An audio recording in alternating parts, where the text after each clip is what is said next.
বাসায় তেমন কিছু বাজার নাই, শুধুমাত্র কিছু সিম আছে আর আলু। তাই আমি সিদ্ধ বসিয়ে দিয়েছিলাম। আর এখন পেঁয়াজ, শুকনো মরিচ ভালো করে লবণ দিয়ে ডলে সরিষার তেল মেখে নিচ্ছি।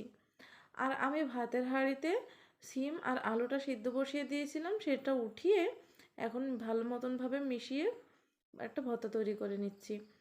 আমার যখন বাসায় কিছু থাকে না তখন ঝটপট সকালবেলায় উঠে এই ভর্তা করে ফেলে আমি। এই ভর্তা খেতে কিন্তু ভীষণ মজার লাগে গরম ভাতে। গরম ভাত রান্না করি, তার ভিতরে সিম আর আলু দিয়ে দিই, দিয়ে একটা শুকনো মরিচ পুড়িয়ে ভালো মতনভাবে এভাবে কষলে সরিষার তেল দিয়ে মেখে নিই। সিমটা আমি আরও একটু লবণ আর সরিষার তেল দিয়ে ভালো মতন কষলে নিচ্ছি। আর এখন শুধু দরকার গরম গরম ধোয়া ওঠা ভাত। দেখুন তো কত সুন্দর দুটো ভর্তা তৈরি হয়ে গেছে। এখন বাজার মূল্যের যে দাম চলেছে তরকারিপাতি, তাতে কিন্তু কিনে খাওয়া খুবই কঠিন গরিব এবং মধ্যবিত্ত মানুষের।